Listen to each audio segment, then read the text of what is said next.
things, let me give, for those of you who don't know Susan, a little information about her.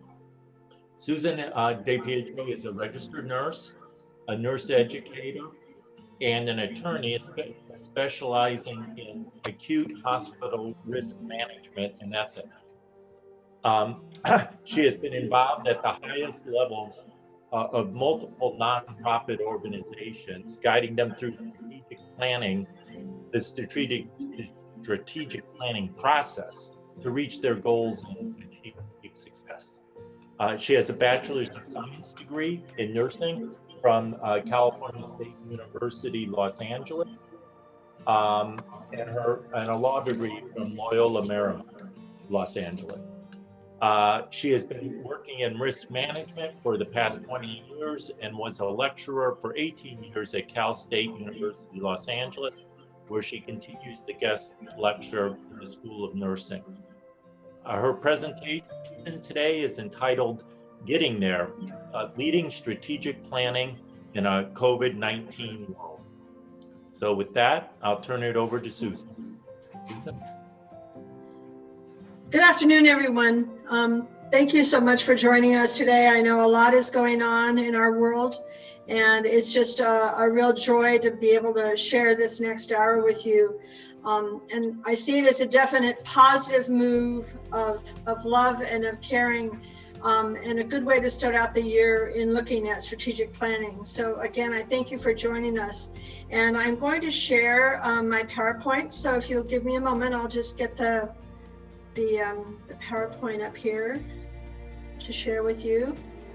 Okay, so this is the PowerPoint, and just so that you know, the PowerPoint will be on the website so that you will have this as a resource for you and a reference, so you don't have to worry about jotting down notes unless you just want to take notes on the sideline.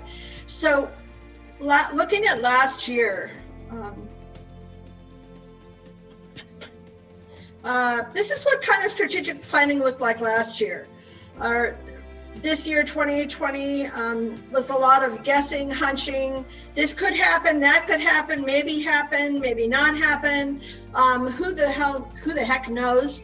And so it was a year that like no other. And so strategic planning really takes a good place here. So today's plan is really to look at define strategic planning for you and describe the strategic planning process, to clarify the planning steps and roles. And so we'll be going over that in some detail, and then sharing tools to use in this strategic planning process. So I think it's really important that you not only get kind of the content and the structure of strategic planning, but that you also get a number of tools to use, because I think that those are helpful. And so what I've embedded in today's PowerPoint is a number of examples, and some of them might be small, but you can have access to them later, and so you can take a look at them just as examples, because I think sometimes seeing it really helps. And I would ask that if you have questions, to please put them in the comment place, and we will look at those as we move on here. Okay, so strategic planning, many times you will think that, here's a little comic, is that your strategy plan? And you'll see the fellow with mountains and mountains of paperwork, and they say, no, this is the plan of the plan. And sometimes the strategic plan does feel like that it's mountains and mountains of paperwork. And so if Mary Helen, if you could please launch poll number 3, we'd like to know if your organization has a documented and current strategic plan.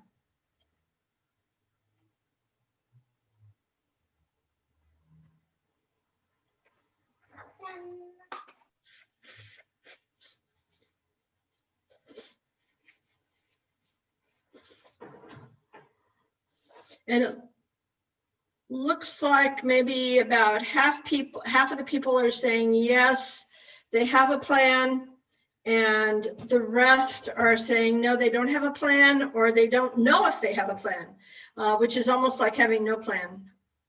Okay, so we'll end that poll, and thank you very much for sharing that. Okay. So I always like to start out with the basis, some fundamentals. So I will start out with the defining strategic planning, that it is a systematic process. So it is something that is done in an orderly fashion, and there are steps to it that are regulated. And then it's envisioning a desired future. So where do you want to be? And translating it into goals and objectives that people understand. And then also a sequence of steps to achieve them. So you're creating a plan that has a future, where you are and where you want to be, and then the steps and who is going to be responsible for those steps to actually achieve them. So strategic planning is like taking a trip, if you want to think of it in that way. And when you're taking a trip, I realize that everybody takes a trip now using your iPhones. And so you have to look at, where's your starting point? If you're going to make an airline reservation, the first thing they ask you is, where do you want to leave from? Where are you? And where do you want to go? What's the purpose of your trip? How will you get there? What will you do when you get there? What can you afford? What resources do you have? What resources do you need? How much money will you need? How much money will you need to take?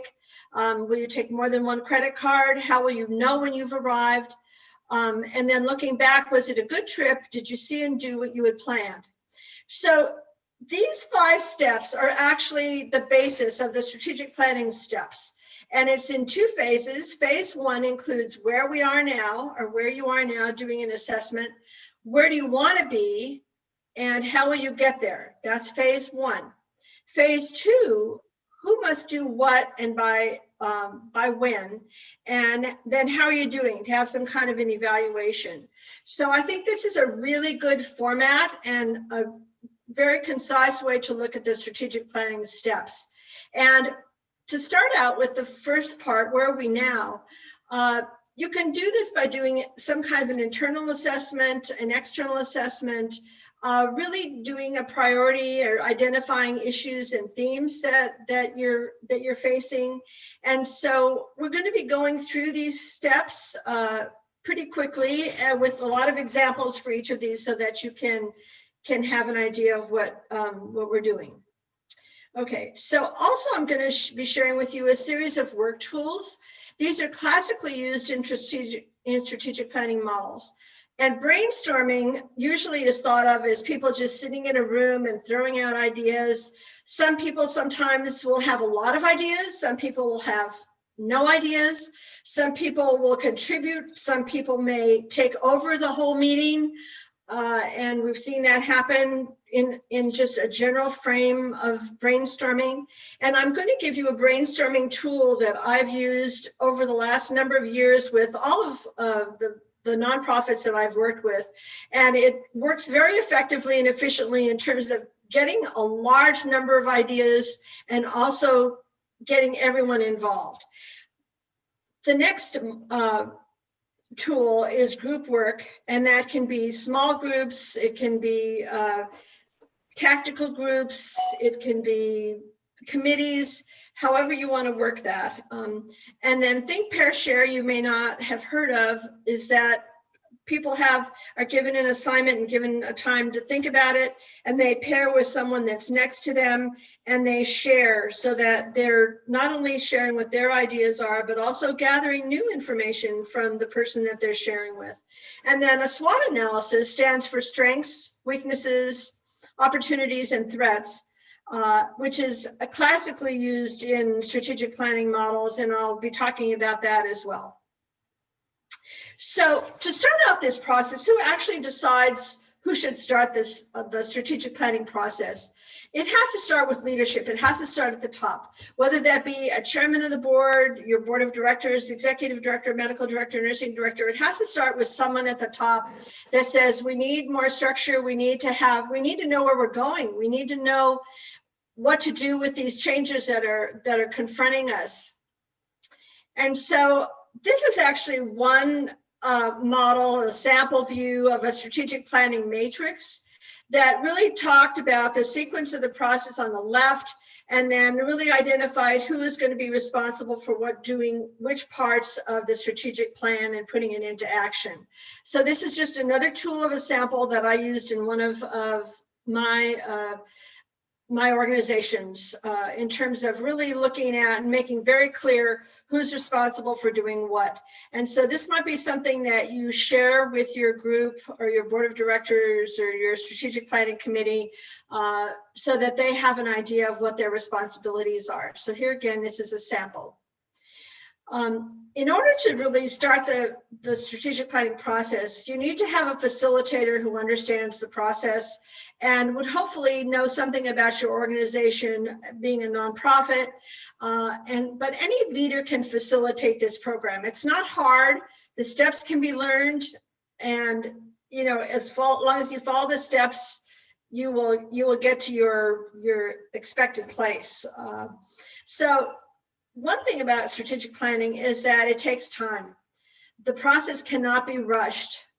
Sometimes you can set it up in a retreat format where you're all day or 4 hours a day, maybe for several sessions. I think our board met when we were doing this with International Life Services. Our board met for a retreat for 4 hours so that you have a good block of time. And then we did that 2 or 3 times to really hone out and really discuss the issues. This is something that cannot be rushed. People need to go home and think about it and talk about it and really develop these pieces properly. And so a good expectation is that it would take between 3 and more likely 6 months for the whole process to be completed. And it should be reviewed and repeated every 3 to 5 years. And the one thing that is really needed along with the leadership is the inspiration and motivation to do it. So everybody has to be on board, everybody has to be excited about it and feel that there's a use for the process and at the time that they're going to invest. And so who should participate? This is going to be up to the leadership. Who should participate? Should it be the board of directors? Should it be staff? Should it be volunteers or donors? Maybe even former clients and other stakeholders. So you want a wide diversity of people that are involved, and also male, female, and also cultural backgrounds would be helpful in terms of including the people in the process. And it can be done either by a board of directors or it can be done by a strategic planning committee if you have the size and the people to do it. So looking at where are you now? When you're starting out and doing that first step of doing an analysis, many times it's helpful for the organization or for the people that are in the strategic planning process to know, what are their financials now? What are the numbers of clients that you're serving? What kinds of clients are you serving? What kind of services are you offering? Where are you now? And there should be some kind of a report that kind of kicks you off to give you everyone an idea that you're all on the same page and knowing what the status of the organization is now. So that's an important piece in terms of that first step. And so that internal and external assessment is really an important and a good place to start. And then the next step with this is really identifying issues and themes. And with that, I go to this strategic planning brainstorming group exercise, which I told you about earlier. And in this process, everyone participates. Everyone has an equal voice, so it's very fair in the way it's allocated, and everyone's is of value. Everyone's input is valued and important. And so in step 1 of this exercise, each participant would receive maybe 3 to 5 yellow Post-it notes and 2 other colors. And so the idea is that each one would print an idea legibly on each Post-it and take the 4 yellow Post-it notes and what are the most important services your clinic or center provides. And so each person would be writing one idea on each of their 4 yellow Post-it notes. Then on the other colored Post-it notes, name something that your center or clinic should be doing.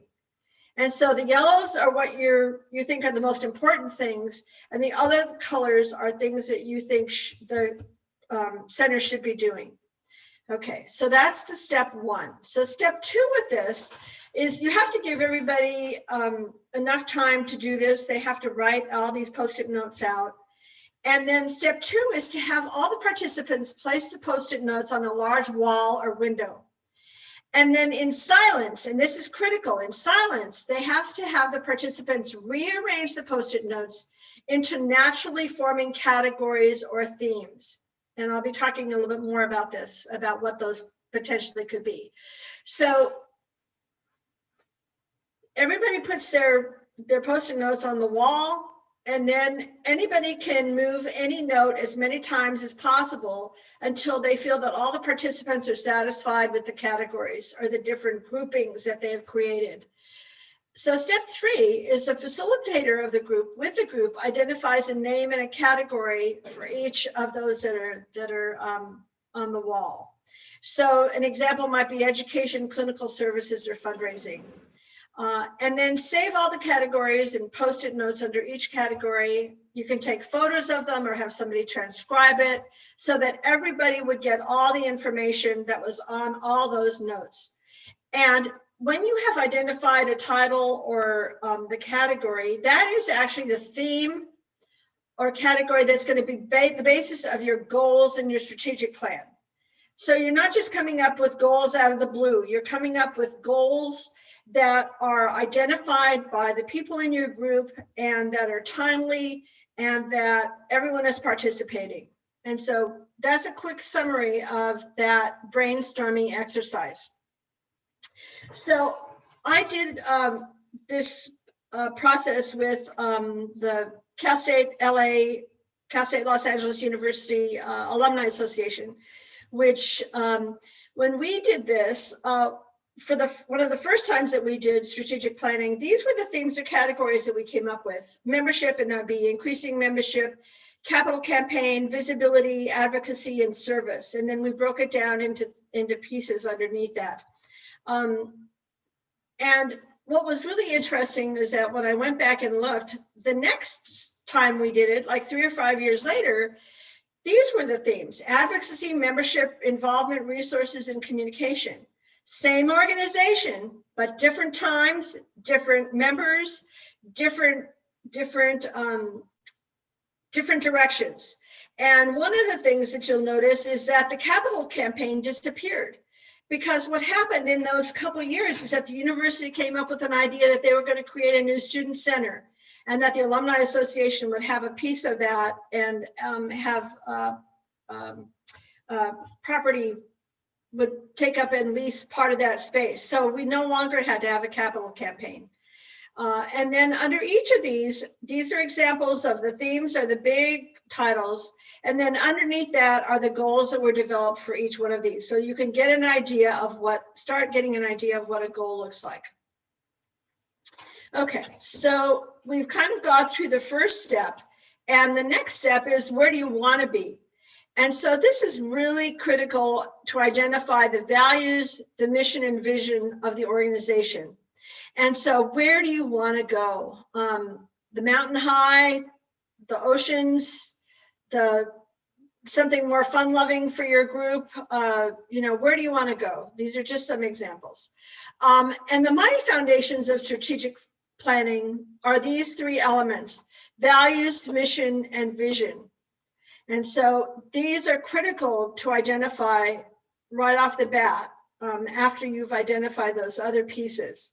So values and principles are really important because they are the foundation of your mission and vision. And they also give your center or clinic a firm foundation upon which to grow.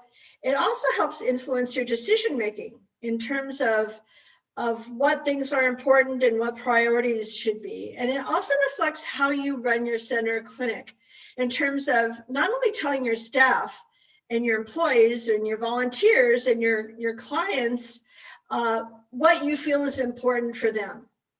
And so what I've done, if it's given you some values examples, sometimes these are called core values that organizations may have, and I just put a bunch down here that you could get an idea of some samples of values.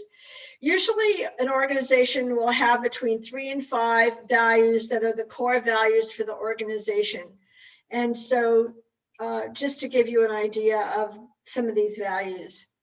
Okay, so another exercise that you can do is a values exercise with your board, staff, and volunteers. And in this exercise, there are basically 3 steps. So the first step is to have each member identify separately and anonymously their top 3 values for the organization. And then step 2 is each member select their top value. And then step 3 is to just assemble those values and select by vote the top values for the organization. You know, and this is a pretty straightforward little exercise that can actually get you thinking about what you feel is important for your organization.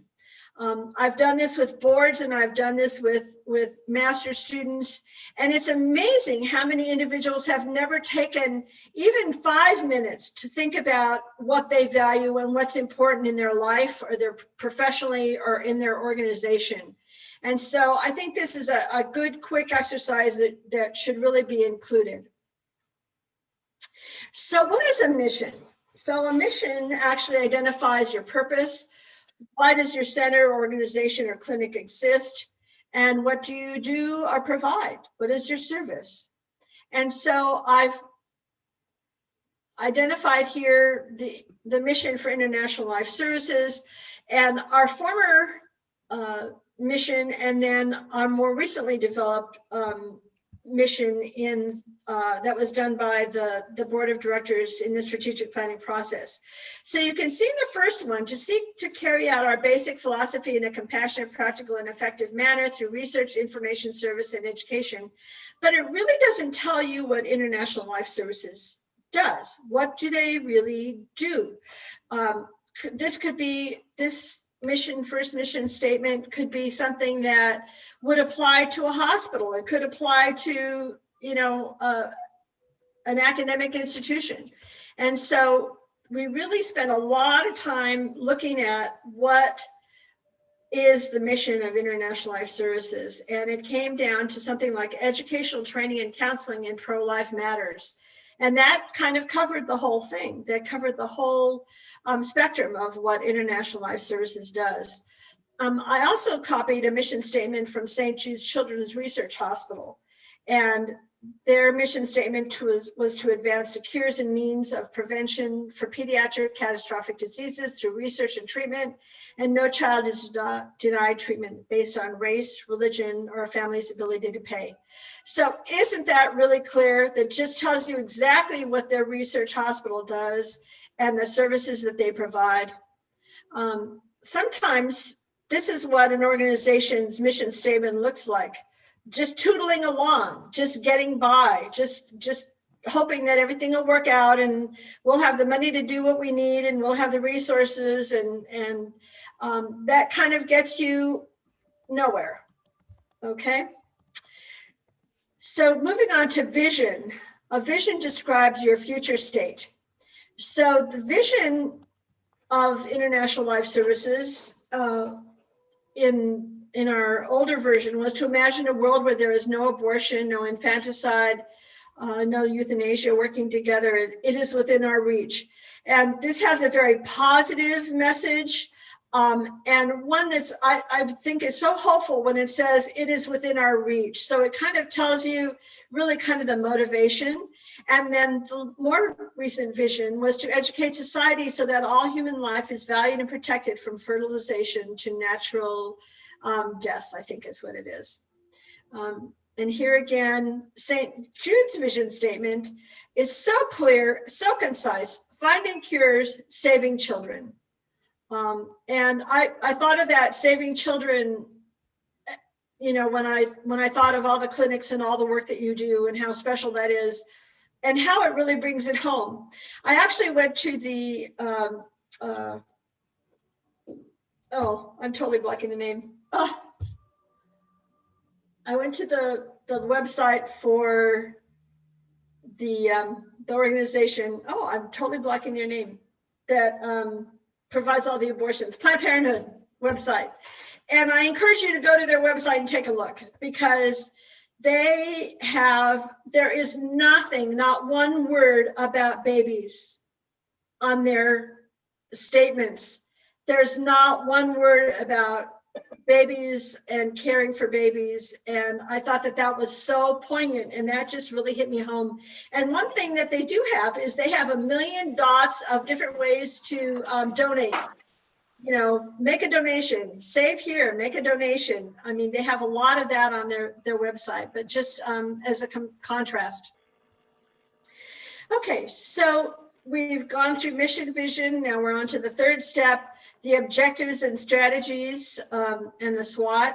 And so let's move on to that. So what's to be created next are the goals and objectives. Goals are broad and intangible and abstract, such as, I have an example here: to run a profitable operation by increasing revenue and reducing expenses. And then there's also objectives. Under each goal, there would be multiple objectives. So when you are setting goals based on your theme, each theme, you will have a set of goals.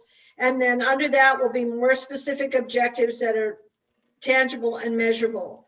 And so an example here would be to raise sales by 12%.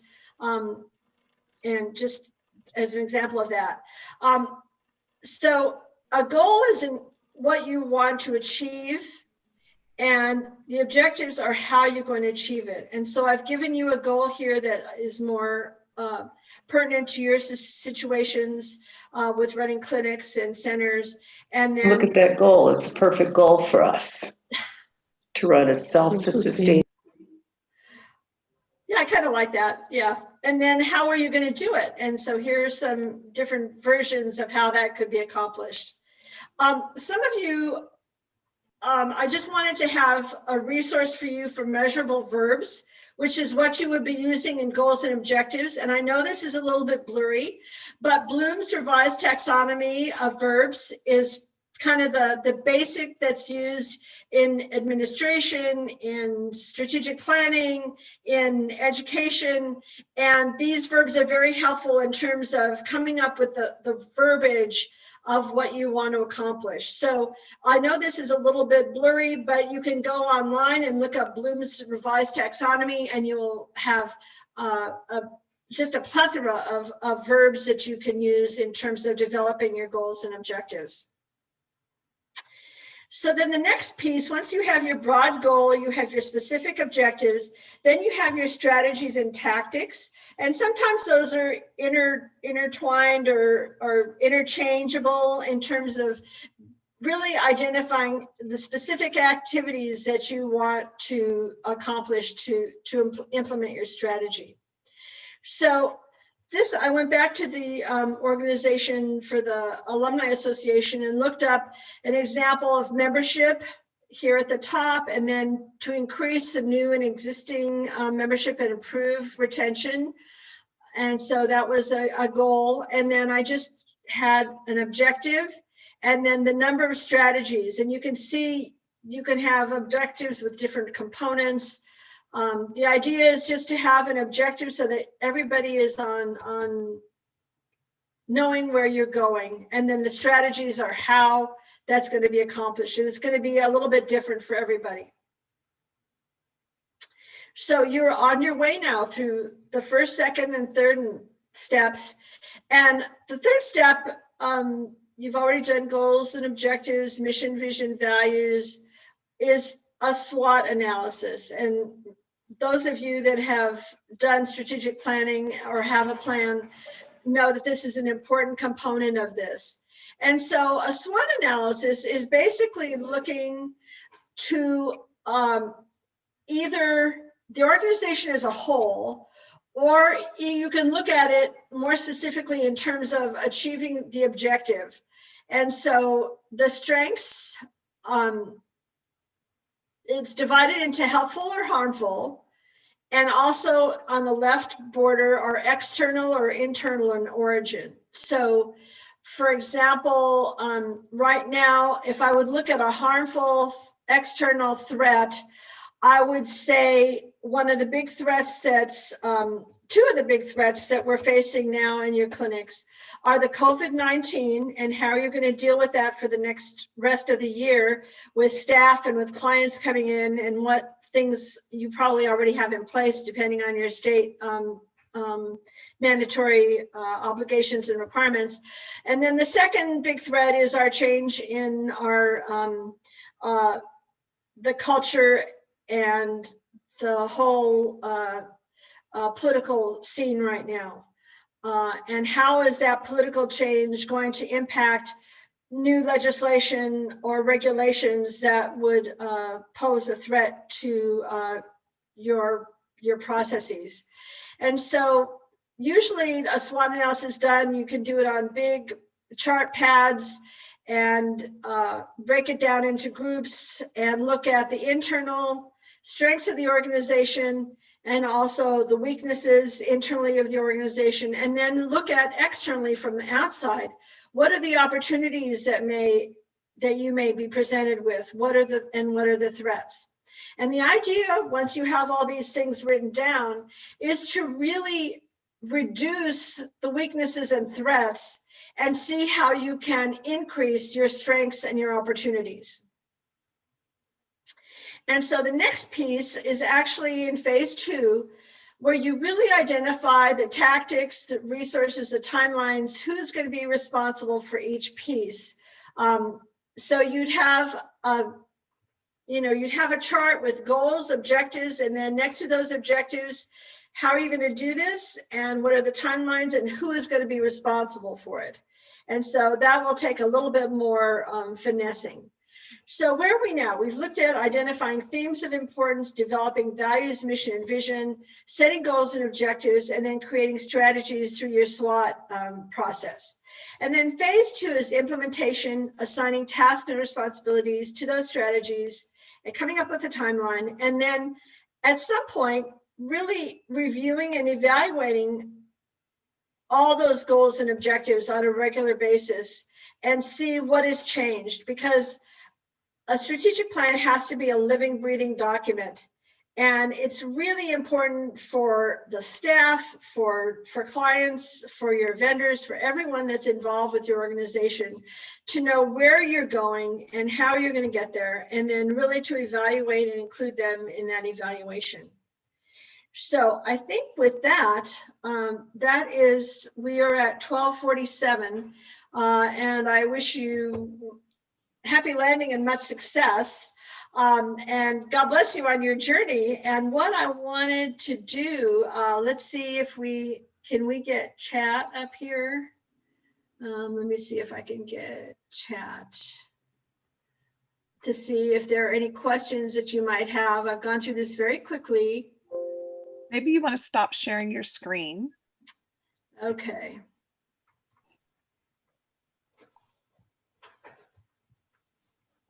Okay, so what questions can I answer for you at this point?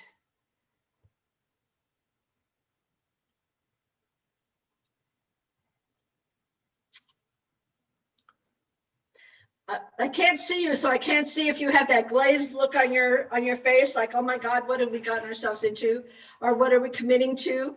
But it's such a positive process.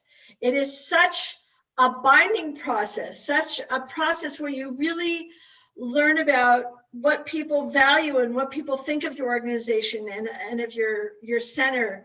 That is so, it is really worth the time and effort that it takes to do all these steps and to really give them the time it takes to go through, because it is in a lot of ways, it's a huge team building process where people get to know each other and get to know what their perspectives are and what their beliefs are and where they think you should be going as an organization. Okay, so Susan Hennessy texted or sent by Zoom a question. I'll just read it so for everyone. Do you think it's important to have a disinterested person guide the planning? That's a good question, Anne. When I have, yes and no. I think it would be helpful to have somebody if you have someone that's skilled that could donate their time as a disinterested party to guide the process. Sometimes it's helpful to have somebody that is fresh and new and can kind of give a little bit of perspective. Although I have seen it work within an organization, I've done it for my own organizations that I've been president of numerous times, and it works there. It works that way too. So it works both ways. If you are going to get a disinterested person, and there are a number of facilitators that are around, they're expensive, but they can bring a real value to the process if they're familiar with the process and can lead you through it. So it depends. Being an attorney, the answer is always it depends. That's always the answer of every good attorney. It depends. And it depends on how much money you have, how many resources you have. And if you are in a place that has people that are skilled in this, that maybe have done it for other organizations, that would be happy to do it for a nonprofit for free. And so it really depends on what your situation is. But I've seen it work both ways. Does anyone else have a question for Susan or want to raise an issue for discussion? I think Paula has a question.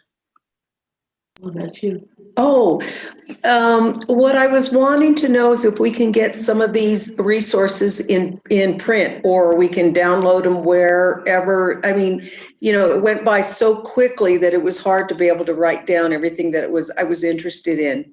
Yeah, the PowerPoint is going to be available online at the International Life Services website. And so you'll have that available to you so that you can, use it as you would like. Okay, great. Thank you. Oh, you're welcome. Do we have any other questions?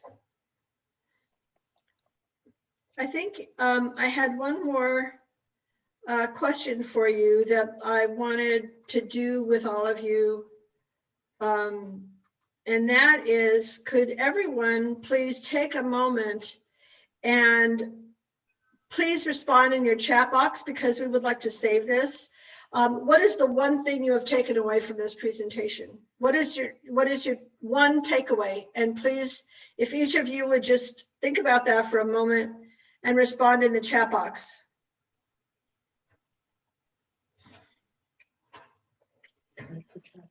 Yeah. Let's see if there it is. Right here. So Either go up or down. It may be on the top of your screen or on the bottom of your screen where it says chat. And then you can address it to everyone that would be fine. So that everyone can see what the takeaway was for you.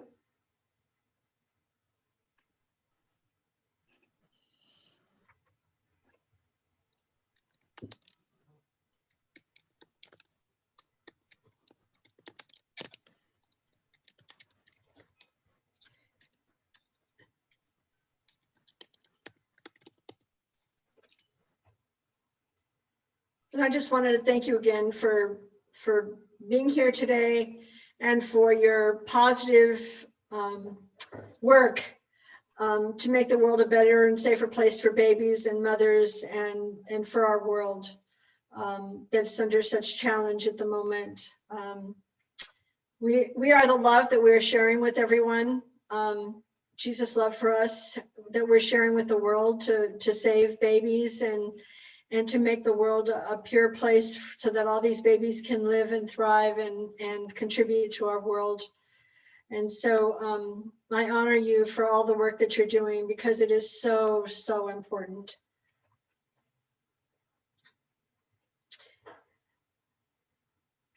And so I'm going to close off the stop share.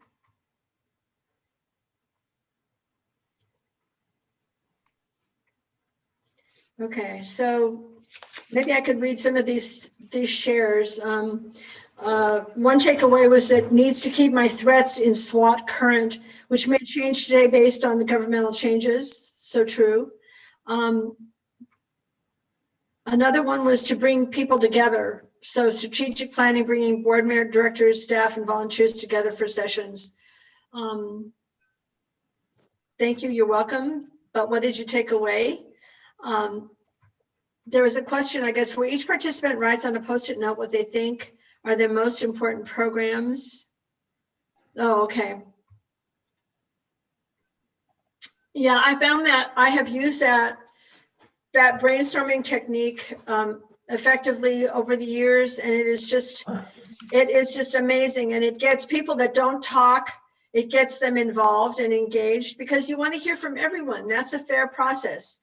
So many times if you have a board meeting, you have board members that are maybe very verbal, or maybe board members that sit there and don't say anything, and you wonder what they're thinking about. And so this gives everyone an opportunity to participate, which is really a fair way to do it. So Paula said, we're planning on doing our plan at the end of the month. The info provided just gave us ideas on areas we need to concentrate on and suggestions to do that. Yeah. And if anyone has questions of me as you're going along in this process, I'd be happy to answer questions for you. I will post my email address. That's my personal email address to everybody. If you have questions, or if you need some help, or you get stuck, or something you need clarified, please drop me an email. And so I've included my personal email address there for you as a resource as well. And the internet is full of resources. And unfortunately, some of these have gotten a little bit old, but they're the classics, because strategic planning does not go out of style. And I worked for, just as a personal experience, are we getting more chat? If you could please say, include in your chat, we'd like to hear from everyone.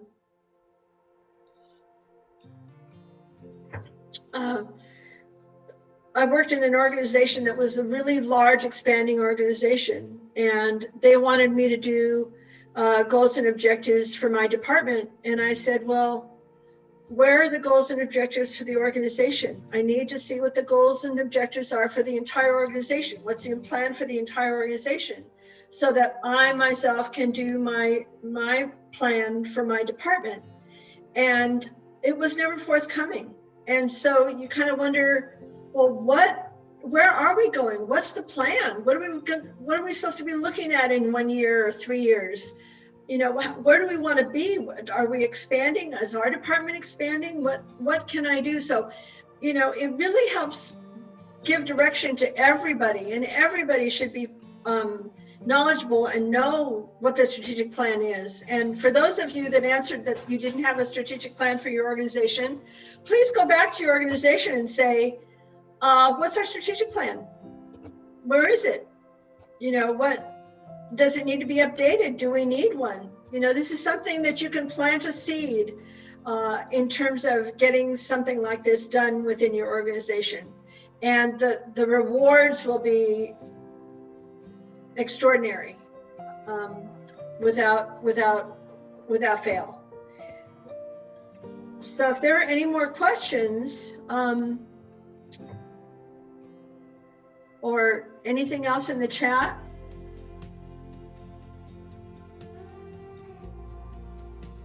I'm not seeing anything. Well, I thank you all for participating, and we're right on time, a minute or two early, so you can use that time to think about strategic planning for your organization. So thank you so much for joining us, and hope that you have a couple tidbits or tools that you can take back with you and put them into place, or plant that seed for your own organization. Thank you so Okay, much. thank you very much, Susan. Thank you for your presentation. You're welcome. Before we conclude, a couple things. One is that our next webinar Wednesday is first Wednesday of the month. That would be the first Wednesday of February, which is February 3rd. And our presenter is going to be Betty Odello, who is the president of the Scholl Institute, which is an ILS organization that whose mission is bioethics, and has its focus includes end-of-life issues. So anyone who has any interest in bioethics and particularly end-of-life issues, which are becoming ever more prominent, will have particular interest in Betty's presentation. And again, that's at noon California time, the first Wednesday of February, which is February 3rd. And so in conclusion, before we conclude rather, I'd like to offer a closing prayer. In the name of the Father and the Son and the Holy Spirit, amen. Lord, we ask that we use in a way that is pleasing to you what we have learned today, and that you guide us to state and fulfill the pro-life mission effectively. Amen. In the name of the Father and of the Son and of the Holy Spirit, amen. Again, thank you, everyone, and thank you, Susan, again. And I hope to see everyone again on the first Wednesday of next month, of February. And Happy New Year to everyone. Thank you.